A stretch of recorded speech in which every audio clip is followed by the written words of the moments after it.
Thank you. I am honored and humbled to stand before you as the 17th president of Williams. I'm deeply grateful to Greg Avis, the Board of Trustees, and the Search Committee for allowing me this remarkable opportunity. I follow in the steps of previous Williams presidents who set the highest standards for academic leadership, and I'm especially pleased that two of them, Frank Oakley and John Chandler, honor us with their presence today.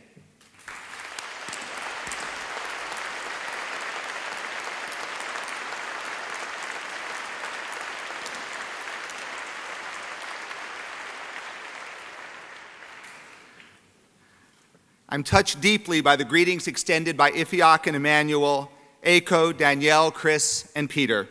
And I'm particularly glad to have the local community represented on this stage in acknowledgement of the college's deep and expansive roots in the Berkshire's soil. The extraordinary welcome that my family and I have received from faculty, staff, students, alumni, and neighbors have left us feeling already that Williams and Williamstown are home to us. And my warmest thanks to all of you for being here today to share in this wonderful celebration of our Williams community, and to the many people who've worked so hard to plan this day and continue to attend to its every detail. This day is not about an individual person, but about a college. For many of you, alumni, faculty and staff, residents of the Berkshires, Williams has long been in your very bones. For others, students, visitors, recent arrivals, you are, as I am, still discovering this singular place. And for some of you, although you know Williams by reputation, this is the first time you've stepped onto this campus and into this valley. But however you have come to Williams, and however well you know it, I hope that by the end of this remarkable day, you will appreciate more deeply that not only is Williams a wonderful sort of institution, a superior liberal arts college, but that it's characterized by certain commitments and by its own vision for the liberal arts that demarcates a particular place in the landscape of American higher education, a place we continue to hold dear after more than 2 centuries. We learn a lot about ourselves and our communities through the stories we tell about who we are. These stories are important not because they represent the only true history, but because in returning to them, we are choosing what we wish to reaffirm in our identity. Some of the great stories of Williams and the lessons we draw from them are worth recalling as the college enters a new era. The most resonant is James Garfield's describing the ideal college as Mark Hopkins on one end of a log and a student on the other. His point was that education is fundamentally an interaction between committed teacher and engaged student. Everything else that we do supports that relationship. While hardly an unusual philosophy, at Williams we hold it at the very core of who we are. We use it a century and a half later to orient our educational priorities. Among the finest accomplishments of Morty Shapiro's presidency was the expansion of the tutorial system, the modern manifestation of this ideal. Now, what should happen on that log? No one has better described it than Mark Hopkins himself, and you're going to hear this quote twice because it's so good that Manny already used it. He said, "We are to regard the mind not as a piece of iron to be laid upon the anvil and hammered into any shape, nor as a block of marble in which we are to find the statue by removing the rubbish, nor as a receptacle into which knowledge may be poured, but as a flame that is to be fed, as an active being that must be strengthened to think and to feel, to dare, to do, and to suffer." Liberal education strengthens the mind and spirit so that a human being may more fully engage the world. Since Mark Hopkins' time, a string of Williams educators has further developed this idea. In the middle of the last century, Professor Robert Gaudino pushed his charges to learn uncomfortably in India, in rural America, in situations within the classroom and without that challenged the safe and familiar worlds they brought with them. If Mark Hopkins was the first professor to ask his students, "What do you think?" then Gaudino and others, including faculty of today, have raised the asking of that question with all its implicit challenge to a form of art. In the simpler time over which Hopkins presided, virtually all adults on campus were faculty. In this modern age, we are now blessed with staff who, through their support of our academic core and their own interactions with students, are all educators themselves, influencing students' lives in ways seen and unseen. None of what Williams has accomplished would have been possible without them.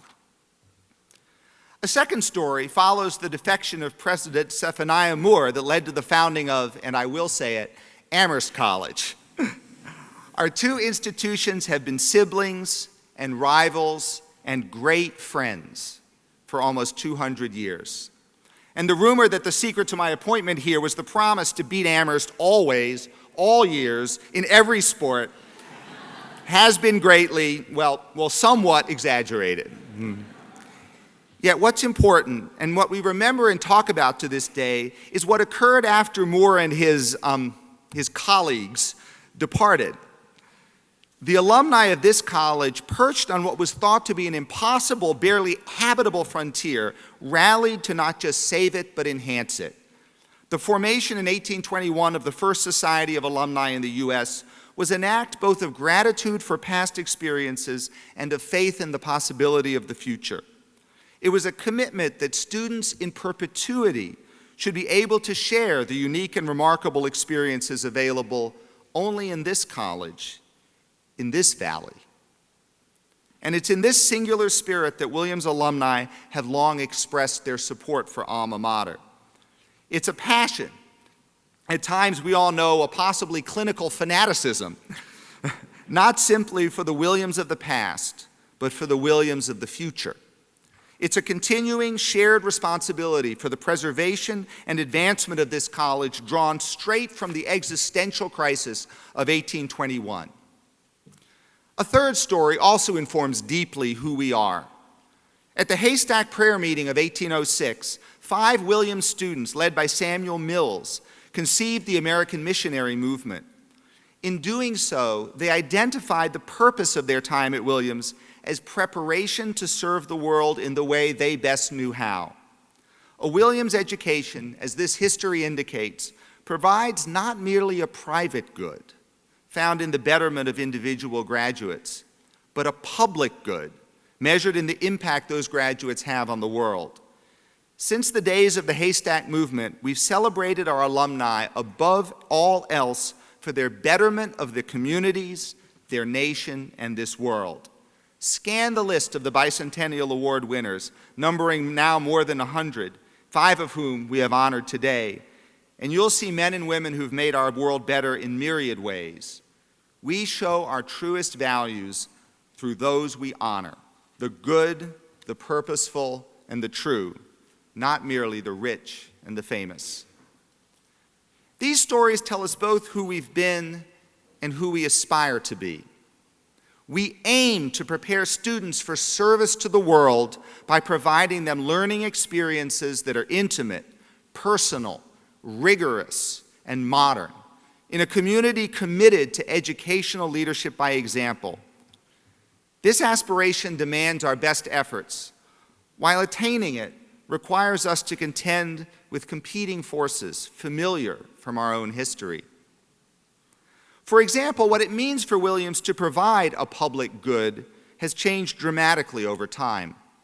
In the generations following the Haystack Movement, Williams became increasingly a place for affluent Northeastern gentlemen to mature to adulthood far from what were thought to be the dissolute influences of the big cities.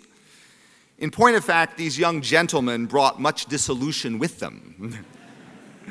This was at a time when society was thought to be advanced most efficiently by the preparation for leadership of a white, male, Protestant elite. Many of our graduates went on to do great things for the country and the world, but the public aspect of the college's mission during that time now seems to us to be muted. The greatest and most beneficial change at Williams has been its opening to the wider world, which began in the 1960s and continued in the decades since with the growing gender, ethnic, cultural, national, religious, and economic diversity of the college community. We now recognize that the future leaders of society will come from all its many parts, and that the highest manifestation of the public good we provide is to be a college for all of the United States and of the world. 1 year ago, I was drawn here because I saw this aspiration at the very core of Williams. And in the years to come, I assure you that our commitment will only grow. This evolution of the college community represents profound change of a kind that in truth has sometimes proven difficult to achieve. There is in academia a certain resistance to seeing things change too quickly, often in the form of a wisdom that recognizes that the great staying power of colleges and universities derives, at least in part, from not giving up easily practices that have long proven effective. We shouldn't, after all, pursue every new idea that happens to come along. And yet, Williams' greatest advances have occurred when we led rather than followed our peers. In this regard, Jack Sawyer stands as the exemplary Williams president, building the consensus and the coalitions that enabled the college to transcend its then fraternity-dominated culture. This change, as painful as it was to many, laid the groundwork both for coeducation and for the much more deeply egalitarian community that the college had to become. Sawyer's genius was to understand that change at Williams cannot be accomplished by a lone leader, but must involve the community as a whole. Students, faculty, staff, and critically, trustees and alumni. This doesn't mean that everyone agreed with the direction that Sawyer led the college, far from it. But he made sure that all voices, including those most likely to dissent, were heard clearly and brought, where possible, to the side of change. Through it all, he tapped wisely and skillfully into the purple-blooded passion for the Williams to come that so especially characterizes our alumni. The desire we share that the Williams we love forever evolve to meet the future. Like education itself, change at Williams is a social activity, one that we engage in together, talking to each other on that log. Another challenge through our history has been balancing for our students their academic activities and other learning experiences. While academic pursuits are at the heart of what we offer, it's the case that artistic and athletic endeavors, religious and social justice commitments, along with simple play, all contribute to student development. In case you suspect that finding the right balance among these is a new challenge, I submit the following words of Mark Hopkins. But the truth is that students, in common with other classes of the community, not only do not exercise enough, but they live in the constant violation of all the rules of dietetics. Some have used, and still do, intoxicating drinks. A much larger number use tobacco. Many of them are constantly loading their stomachs with raisins and almonds and various kinds of confectionery. They eat too much. They sit up late under the excitement of novel reading and perhaps for study. Let their food be of proper quantity and quality. Let them avoid poisonous and narcotic substances. Let them keep regular hours and shun the predominance of an excited or polluted imagination. And they will find that there is an elasticity in the human frame that requires exercise. I think you understand what I'm saying. The continuing need to recalibrate that balance has been, and I expect always will be, a matter of some tension within our community. Since the days of Mark Hopkins, the worry has often lurked that if we don't maintain a certain balance, our college will lose its way. but what students bring to the college experience and the ways in which they need to develop change as continually as does our culture. It will always remain our work to understand our students' shifting needs and to help them balance work and play, sports and the arts, activity and rest, and even, yes, the consumption of raisins and almonds. After all, we are more than simply teachers of the mind. We are developers and nurturers of the spirit. Even if we're confident in who we aspire to be and aware of the conflicts long embedded in that aspiration, we now find ourselves at a particular moment in the college's history in which we face particular challenges. What must we do to manifest the essence of Williams in this new century? Let me share 3 initial thoughts on this. First, we have not just the opportunity, but because of the advantages afforded to us, the responsibility to be a national leader, maybe the national leader, in innovative and effective teaching. We have all the elements in place: talented faculty, bright, committed students, and most important, an academic culture that places teaching at its heart. Our faculty walk in the steps of Hopkins, Gaudino, and so many others. Innovation does not mean chasing every fad and every new technology, despite all the possibilities that technology affords. Often it means embracing the familiar in new and creative ways. Whatever some say, the traditional disciplines are far from obsolete, although they are in conversation and collaboration with each other more richly than ever before. What innovation does require is that we continually rethink how we teach our students and what we teach them, using every new tool that deepens their engagement with our subjects and with us. It means broadening our teaching mission beyond Williams to leadership on the national stage. It means arguing for the value of the liberal arts by sharing with the world the example of what we do. And when we tell students and alumni and the media that the finest possible education in America is to be had at Williams, we must know that we mean it and that it's unarguably true. Let me pause for a minute to say a word about the role of the faculty here. It has recently become quite fashionable in some circles, including oddly enough academic ones, to bash the professoriate as selfish and out of touch, more interested in perks and ostensibly esoteric research with funny names than in teaching students. I say to you now, categorically, that I reject this slander, certainly here at Williams and also widely across American higher education.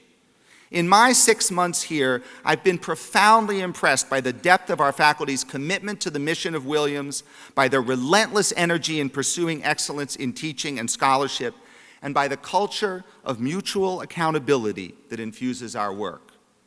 The quality of a Williams education, the transformative experiences the students have had over the generations, are the direct result of faculty leadership of the academic mission.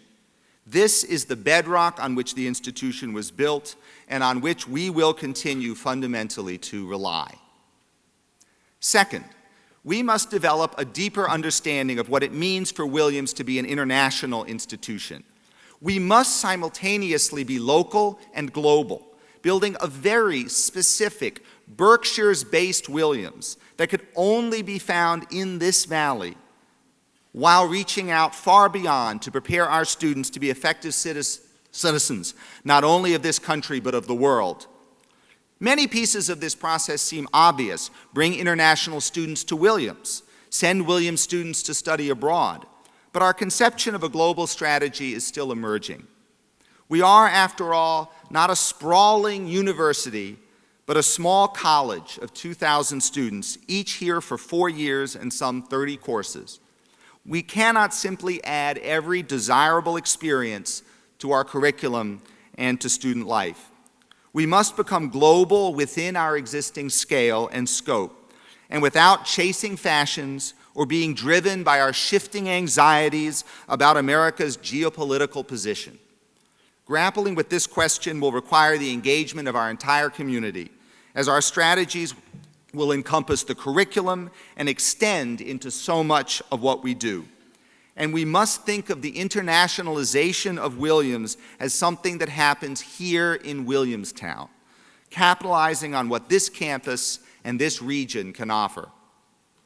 Third, the promise represented by the great broadening of our college community remains incompletely fulfilled.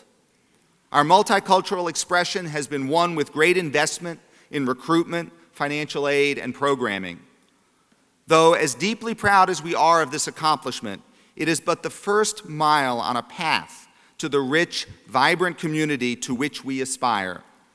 Williams is full of wonderful students from all walks, from every walk of life, and many corners of this country and of the world.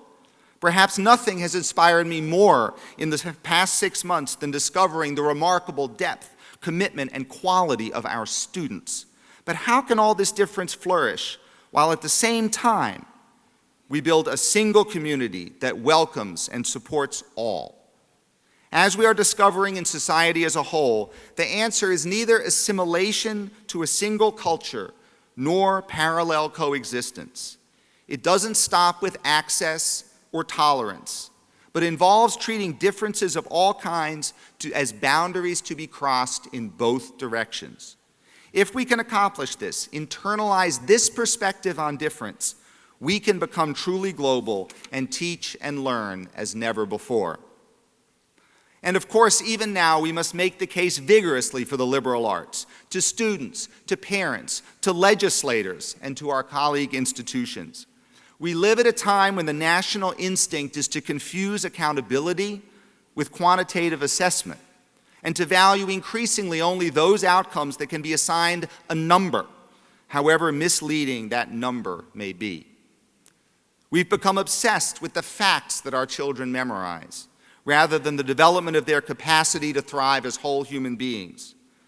To steel our nerves for the fight, we do well to recall the eloquence with which Jack Sawyer threw down the gauntlet when he said, "This much we do know, that no training in fixed techniques, no finite knowledge now at hand, no rigid formula students might be given, can solve problems whose shape we cannot yet define. The most versatile, the most durable, in an ultimate sense, the most practical knowledge and intellectual resources which they can now be offered are those impractical arts and sciences around which a liberal arts education has long centered. The capacity to see and feel, to grasp, respond, and act over a widening arc of experience, the disposition and ability to think, to question, to use knowledge, to order an ever-extending range of reality, the elasticity to grow, to perceive more widely and more deeply, and perhaps to create, the understanding to decide where to stand, and the will and tenacity to do so, the wit and wisdom, the humanity and the humor to try to see oneself, one's society, and one's world with open eyes, to live a life usefully, to help things in which one believes on their way. If we are not at Williams for this very purpose, then what are we for? These are the challenges we face entering our second decade of the century. We rise to meet them led by our most fundamental ethical claims. The deep commitment of this faculty, expressed over many generations, always to ask first what is in the best interest of students, is our moral center. It permeates the Williams tradition of faculty governance over what and how we teach, which is a foundational strength of the college. The second great commitment is that no inherited characteristic, neither gender, nor race, nor sexual identity, shall be any barrier to full participation in our community. The third is that to the fullest extent possible, we will welcome here those born to every circumstance, whether economic background or national identity or religious tradition or social class. 6 weeks ago, on vacation with my family, I hiked to the top of Mauna Loa on the Big Island of Hawaii. Mauna Loa is by volume the largest mountain on Earth. and I stood at the highest elevation in the middle of the largest ocean in the world. And moments like that, you expect yourself to think great, perhaps even holy thoughts. Yet, I was drawn then to think of this moment now, and how, as beautiful, stark, and inspiring as that place was, my work in life is here together with you. None of what we hope for Williams can be accomplished alone, nor will it spring from sublime mountaintop revelations. It will result only from our creative and communal work. We love the Williams that we know and have known, but we will love even more the Williams that we create. Let us join together, now and in the years to come, to bring that Williams forth. Thank you.